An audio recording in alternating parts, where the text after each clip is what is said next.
All Renegades of Puck to the trenches. It's time for Renegades of Puck TV. Welcome to the bunker. I'm your host and captain, Crazy Charlie Saunier. It is a unique hockey presentation. It is the essence of no half-stepping. It is the Renegades of Puck. Remember, you can go to renegadesofpuck.com, and right there you can find out anything and everything about the Renegades of Puck. Exactly how you can jump in the trenches, you can find out right there. You can also check out the links to our merchandise while you're there. We've got the classic tee still marked down. We want to get as many of those t-shirts out there as possible. Had a great opportunity and moved a couple of t-shirts over in East Tennessee in the Chattanooga area over the weekend. So we're very proud to have people out there wearing our gear. Don't forget, we also have the brand new Pride logo for the Renegades of Puck, and we also have merchandise available in that, and all kinds of other things available as far as merchandise, socks, throw pillows, and anything else, because after all, we needed to get as much merchandise out there as possible to get the logo out there,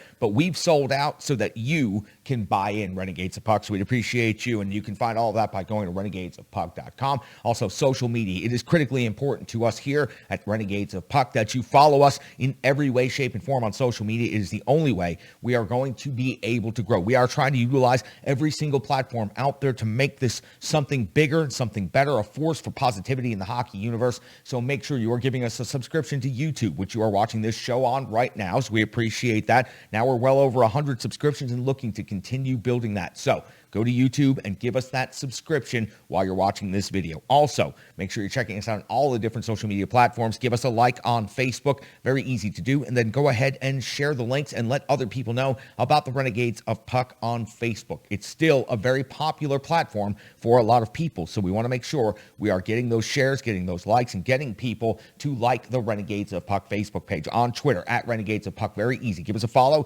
give us some retweets, and let us know what you think. An easy way to communicate with any one of the Renegades of Puck is right there on Twitter. And of course, Twitch, the behind the scenes feed that you get to see where we make mistakes. You get to see everything. You get to see the planning sessions. You get to be a part of the live briefing. You also get the information before anybody else does. It is the live feed. It's a different look. It's a different feel. And we do bonus content on Twitch as well. So make sure you are giving us a follow on Twitch, Renegades of Puck. Very easy. Just search us out right there. And you can also be a partner of the show. So we would very much appreciate if you could donate anything by going to Venmo, Renegades of Puck, or just scanning the QR code that's on your screen right here. We've received some incredible donations over the first month plus here in the bunker for Renegades of Puck TV, and it's only going to make the project even better. I have, in fact, gotten a second microphone, and we will begin building that second microphone position here very soon. We've done that thanks to you guys out there in the audience. Remember, this is independent hockey coverage built by Renegades for Renegades and supported by Renegades. So I appreciate each and every one of you.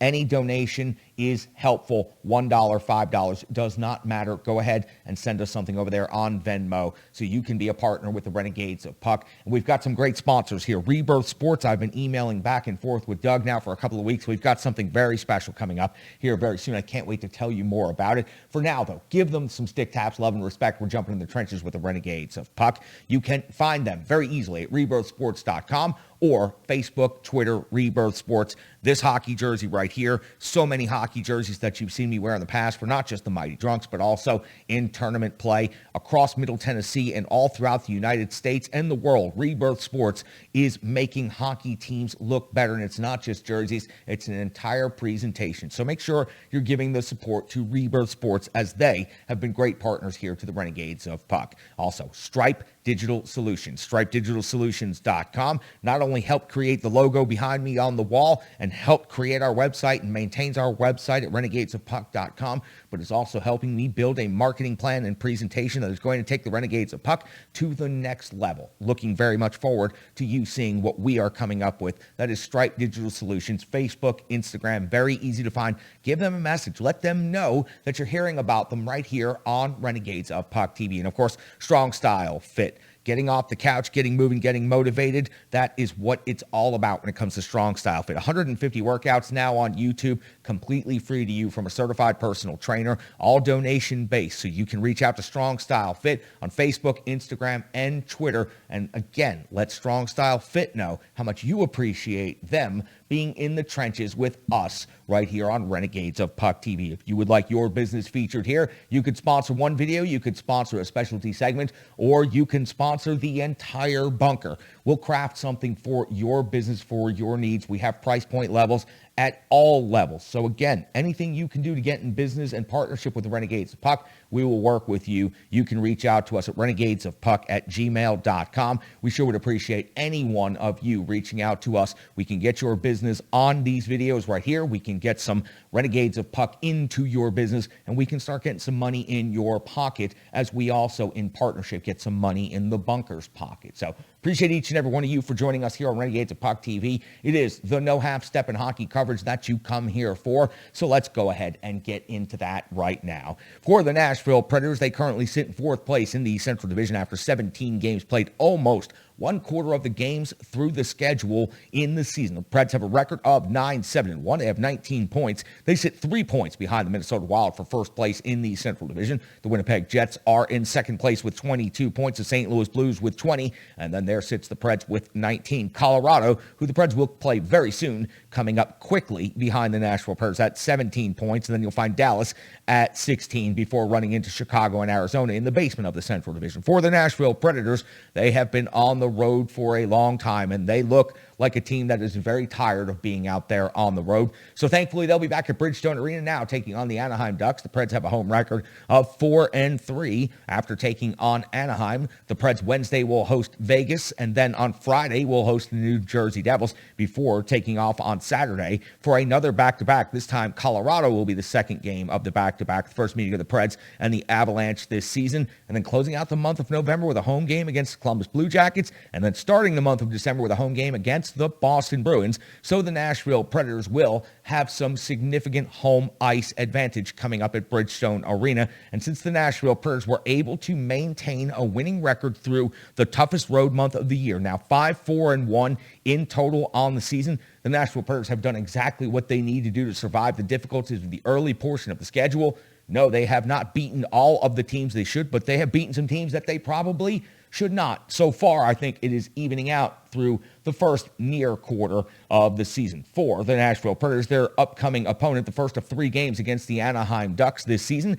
The Ducks have played 18 games, and they are ranked third in the Central or the Pacific Division at this point. They have 23 points, which would have them leading the Central Division, but they find themselves 3 points behind the Edmonton Oilers and 2 points behind the Calgary Flames. And Nashville Predators fans know quite a bit about those two teams from the Nashville Predators' previous road trip. This Anaheim Ducks team has a record overall of 10-5-3. On the road, they are 3-2-2, and they have scored a massive amount, 61 goals on the season. This is not quite the same Anaheim Ducks team that you have become familiar with in the last couple of seasons, being near the bottom of the Pacific Division. They are significantly better at this point. I mentioned it's the first of 3. Thankfully for the Nashville Predators, they'll only have to go out to Anaheim one time this season. The next game will take place on March the 10th, and that will be again at Bridgestone Arena. And then 11 days later, on the 21st of March, the Preds will make their only trip out to Anaheim. Always a difficult building for the Nashville Predators to play in.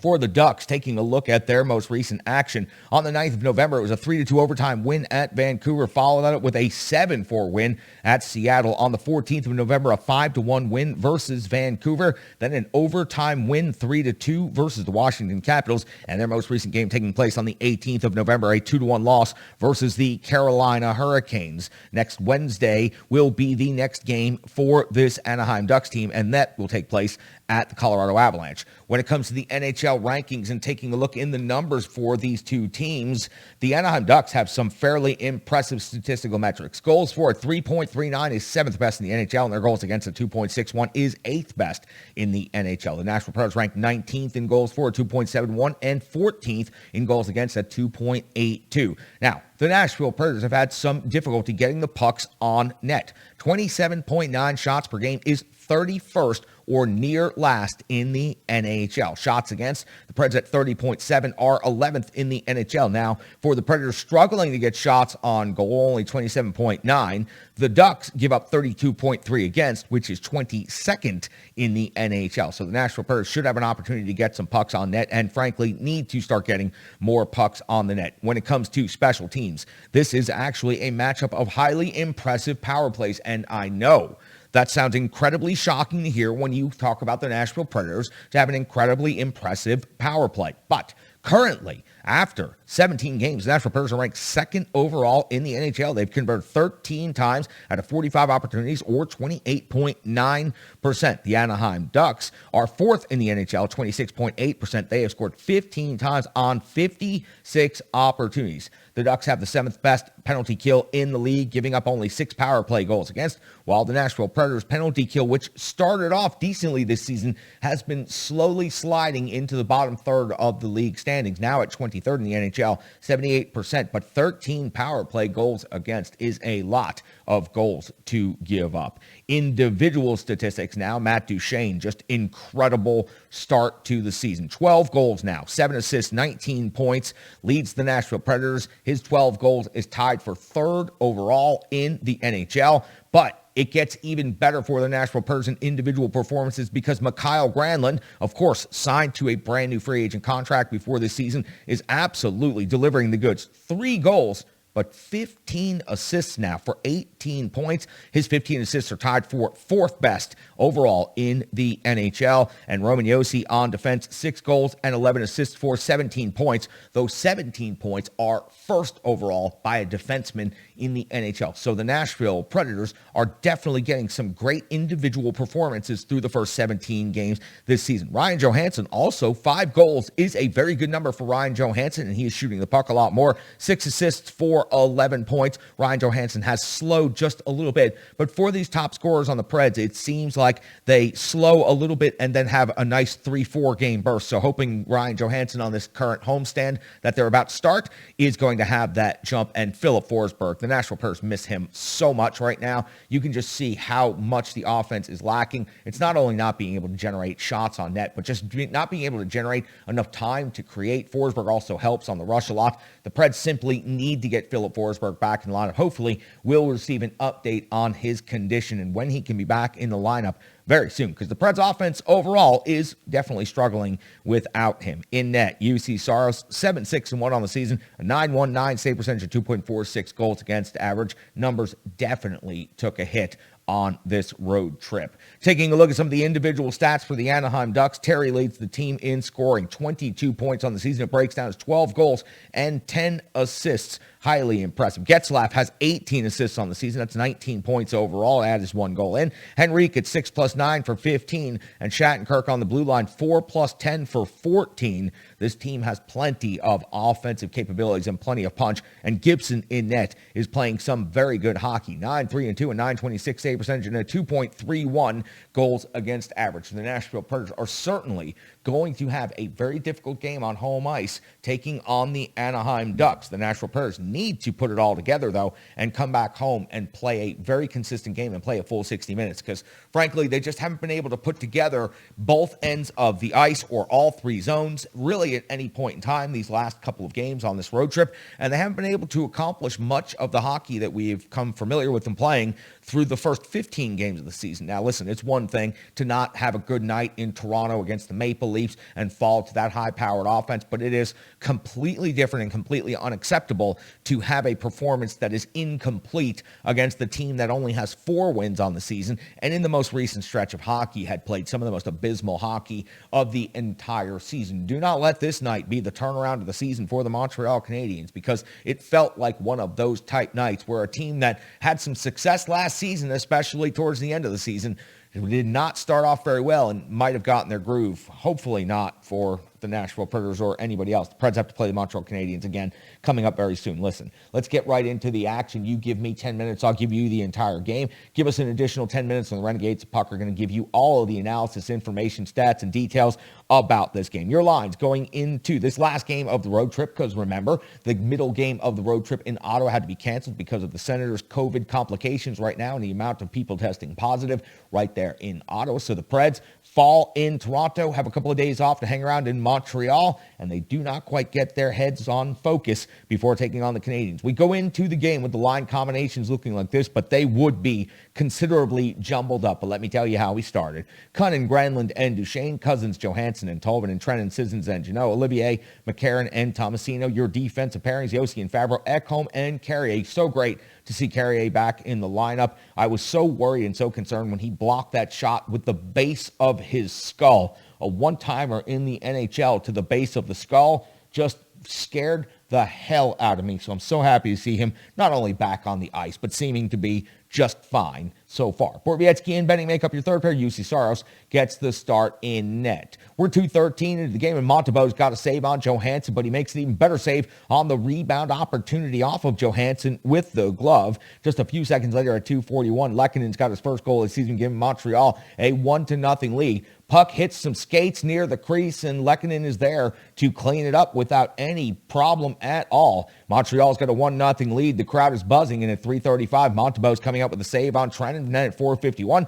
Saros has got a big save on Gallagher. Montebo back to work at 5:35, a save on Cunnin, plus 3 separate jam opportunities and attempts. Montebo holding strong on the line like a wall. 8:32, Cunnin redirects the puck with the glove off of the top of the net, and then it bounces into the net. It is waved off immediately, ruled as no goal. When it is checked, it is just confirmed to indeed be no goal. I think it is the right call on the ice. 13:33, Armia intercepts the clearing attempt, and Saros has to come out with an absolutely huge save, bailing out the defense, which was incredibly sloppy on this opportunity.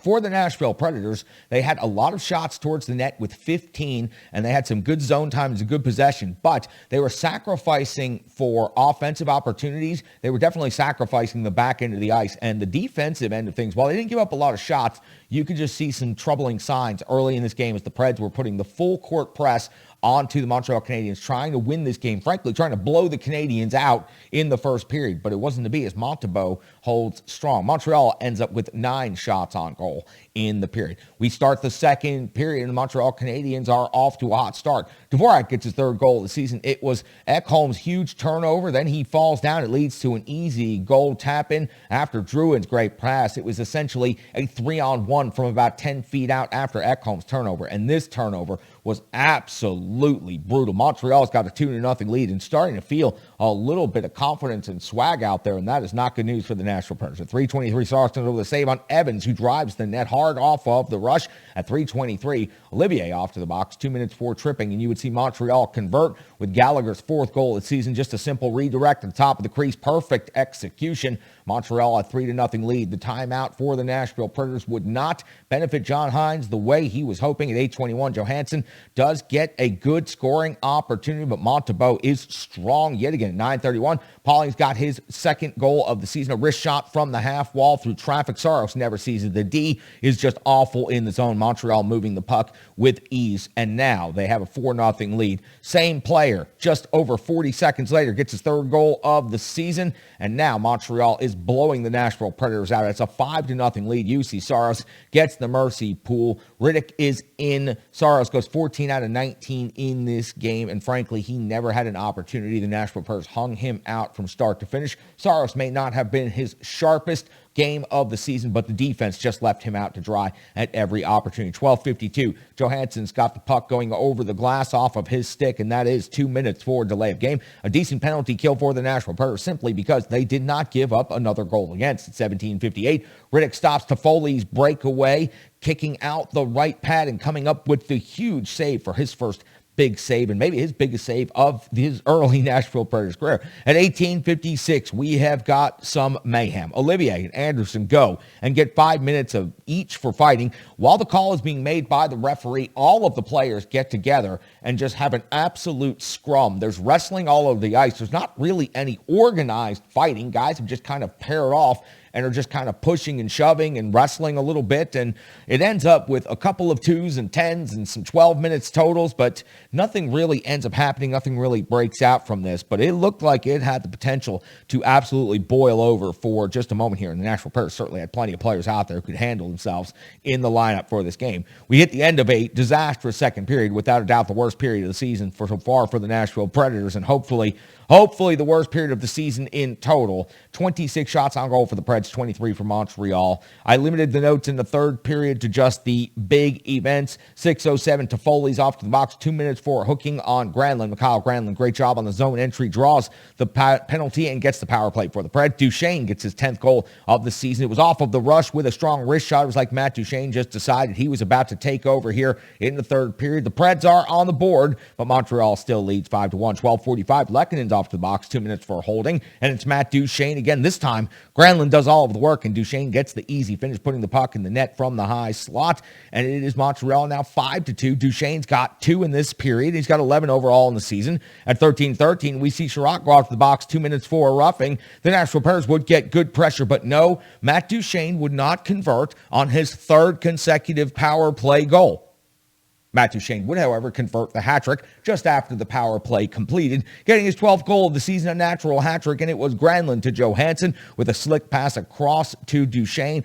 5-3. Did not think we would see an empty net scenario, but we do at 2:18. Toffoli's able to convert, getting his 4th goal of the season, an empty netter, and that will wrap this game up 6-3 in favor of the Montreal Canadiens. The Nashville Predators outshoot Montreal 36-29, but for the Nashville Predators, they came out in this game, and it was as if they were trying to overreact to what happened in Toronto and go offense, and they just sacrificed the defense. Then suddenly they find themselves down by 5 goals. They started to turn things around in the third period. If they had only played Montreal straight up from the start of this game and been a little bit more protective of the puck, I think they would have broke through, and I think they would have beaten the Montreal Canadiens. I think that they better learn a damn lesson from this game because, again, the teams that they are losing to this season so far are not teams that the Nashville Predators should be losing to. That loss to Chicago should never have happened. This loss in Montreal, this is going to be something that is questioned for some time. The Preds need to get back home. It's been a lot of miles, a lot of road trips. The Ottawa game getting canceled certainly led to a little bit of dysfunction.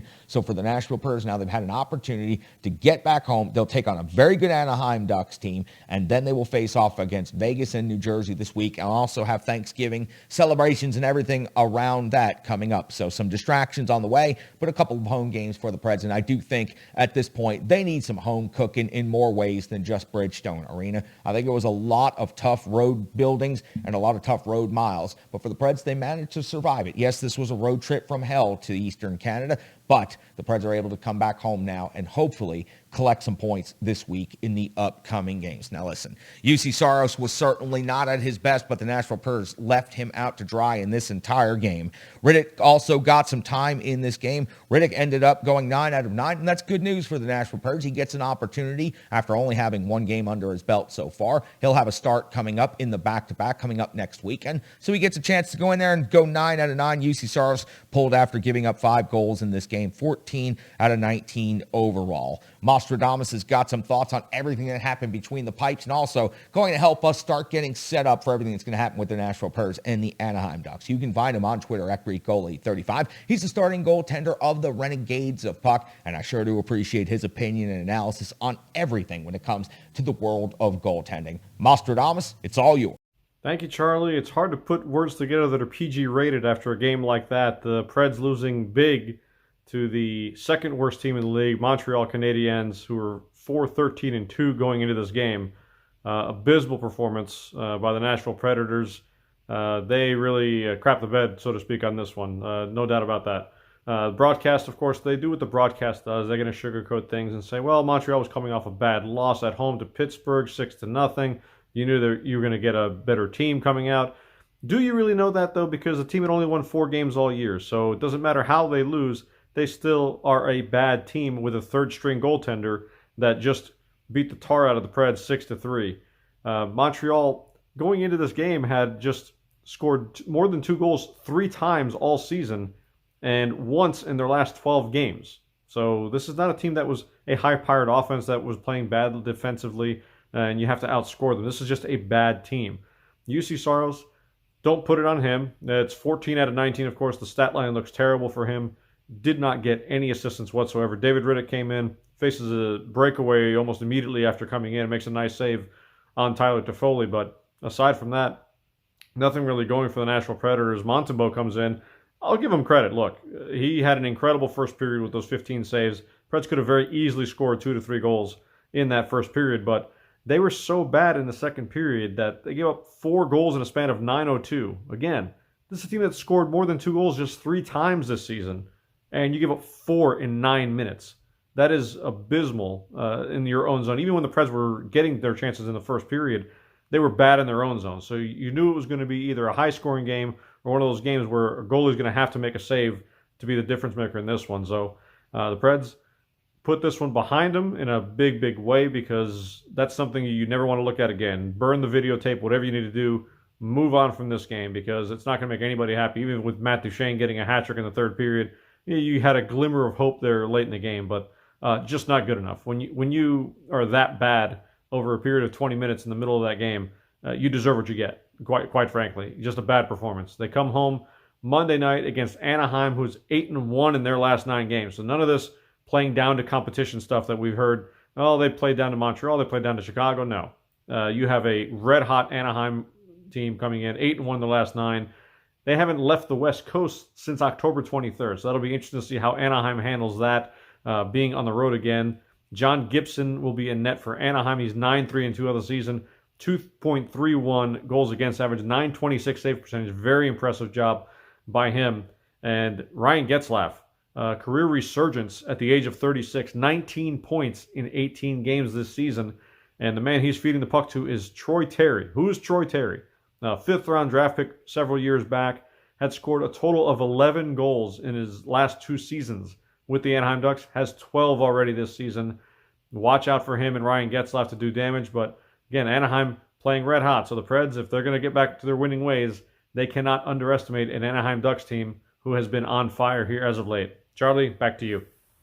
You can find him on Twitter at GreekGoalie35. He's always up for the interaction. He's a starting goaltender of the Renegades of Puck. He is, of course, Mostradamus. Appreciate you so much, Mosh.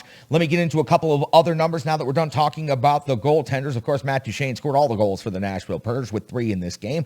Assists, Mikael Granlund with 2, Ryan Johansen with 2, Eli Tolvanen back on the score sheet again with another assist, and the captain Roman Josi does pick up an assist in this game. Your shots leader, Matt Duchene, had 6 on net. Mikael Granlund had 3, Ryan Johansen had 4. That is a surprising number. Good to see Johansen shooting the puck so much more this season. Ekholm also had 4. In the physical category, in hits, it was Tanner Jeannot with 7 hits in this game. Also, Yakov Trenin with 7 hits in this game. And there were some pretty big hits. It was a very physical game overall between these two teams. Certainly plenty of scrums. Time on ice, Mikael Granlund, as you would expect, is almost always 1906, leading the team on ice. Roman Josi leads the overall team and the defenseman at 24:55 in time on ice. And some very special things happening with the numbers on this team.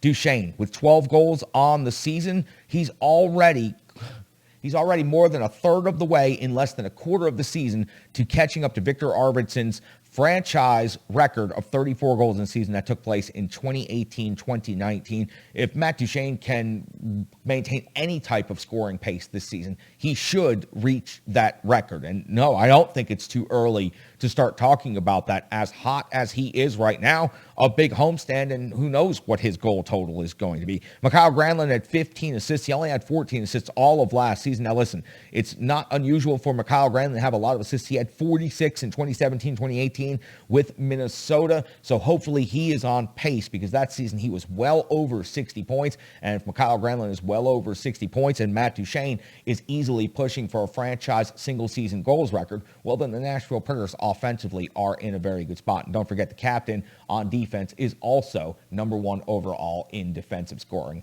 You know who's got better numbers than me? He's at the Renegade Analytics desk, and I'm so happy to have him back on the show. From ontheforecheck.com, he is Brian Baston. You can find him on Twitter at Brian Baston. He's got the numbers you need to know, and he's coming up right now. Brian, go right ahead. David Poile did say in the offseason that this wasn't a full rebuild or retool, that this was what he wanted to call a competitive rebuild, which a lot of people doubted, including myself. However, the rookies and the play of the rookies this season has been key for this franchise in a year that has seen a lot of players leave, a lot of new players come in, and a full transition into Coach John Hines' system. So how these rookies performed this year under Coach Hines, and how does that compare heading into the matchup with Montreal? Now, if you take a look at the Nashville Predators, obviously there's the biggest rookie that we've seen, and that is Tanner Jeannot. He leads all rookies right now in this game with 5 goals and 8 points. Tommy Novak, a recent call-up from Milwaukee, hasn't yet scored a goal, but still has registered 5 points with 5 assists. Philip Tomasino, the much-heralded first-round pick, has had 3 goals, and even though he slowed down with a little bit as of late, he still has registered another 5 points. And then, of course, there's Alexandre Carrier, which, according to reports, they are hoping for him to step back into the roster tonight with 1 goal and 5 points himself. How does that compare to the Montreal Canadiens? Well, Mike Pezzetta has 1 goal and 2 assists for the Canadiens. Cole Caulfield, the heralded American star that was drafted a couple years back, has no goals yet and just a single assist. And Matthias Warlander actually has no goals and no points. So comparing the rookies and their overall point production, Nashville is sitting at 9 goals from their rookies and 23 points, while the Habs only have 1 goal and 3 points. Now, to be fair, Montreal has not relied on the play of their rookies that much, not nearly as much as the Nashville Predators have, but it is certainly encouraging, especially with this team still missing Nick Cousins and Philip Forsberg. It's a great look at the future and hopefully should put a lot of hope into the hearts of Preds fans. Back to you, Charlie.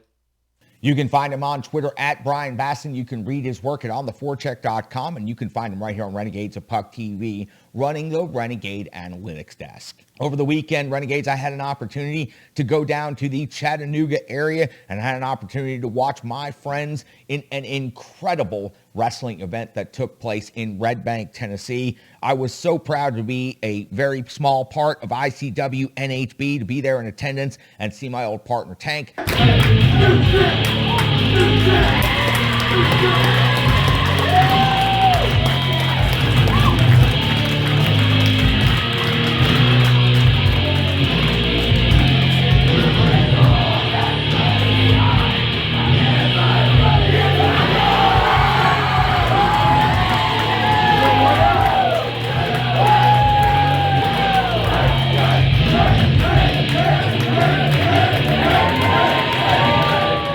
Everything that he is up to these days. We haven't caught up in a while, so to see Tank and to see the Rev and to see my brand new friend Cruel, who's going to be doing security for us here in the bunker for the Renegades of Puck.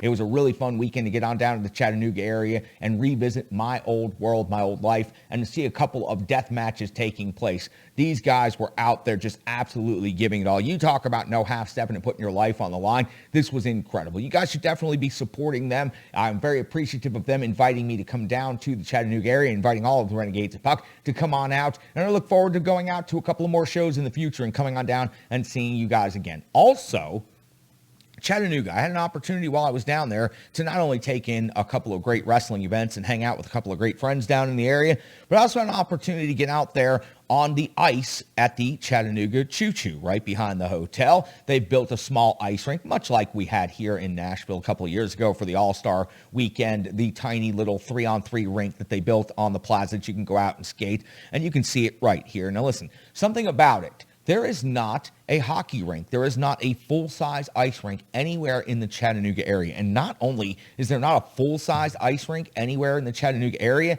if you wanted to play hockey or if you wanted to go ice skating, other than this tiny little gimmick rink that's only open during the holidays, you would have to go 90 minutes at the least to get to play hockey. Now listen, I know the Nashville Predators have been incredibly busy filling the Middle Tennessee area with rinks, and it's incredibly critical and important to make sure every one of those rinks have been built to this point. But now, looking towards the future, the Nashville Predators need to look just down I-24 at Chattanooga. I do believe there is a future hockey hotbed in the Chattanooga area. I'd be willing to take the bunker to the Chattanooga area and help build the hockey scene in that area if it was needed. I got a chance to talk to a bunch of different people around the tourist traps of the Chattanooga area, and I talked to them and asked them, what did you think about getting some hockey in the area, about getting more ice rinks in the area? And there were a couple of people that were absolutely in love with the idea. So listen,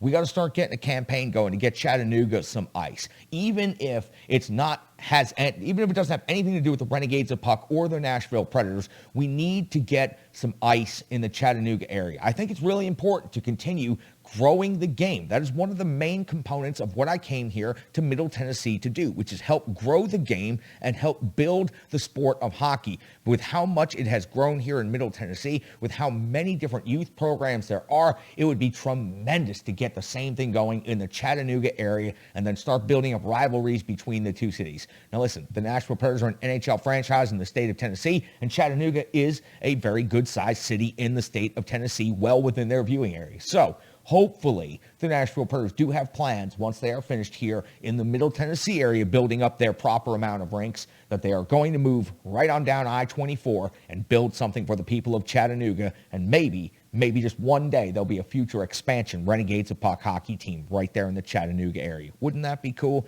I sure would love it. So thank you so much. Appreciate each and every one of you for joining us here in the bunker. Fantastic weekend in the Chattanooga area, checking things out, seeing some old friends, even getting in some ice time. Nashville Predators, hopefully they'll have a much better effort overall, much better result against the Anaheim Ducks coming up Monday. We'll get in the bunker right away after that because we know it's going to be a very busy week, so we'll get the next video up as quickly as possible. For Mostradamus, for Brian Baston, for Perkins, for the Ultimate One, and of course for Sean C. Smith and each and every one of the Renegades of Puck out there, I'm your host and Captain Crazy Charlie Saunier. You've been watching Renegades of Puck TV. Stick to love and respect.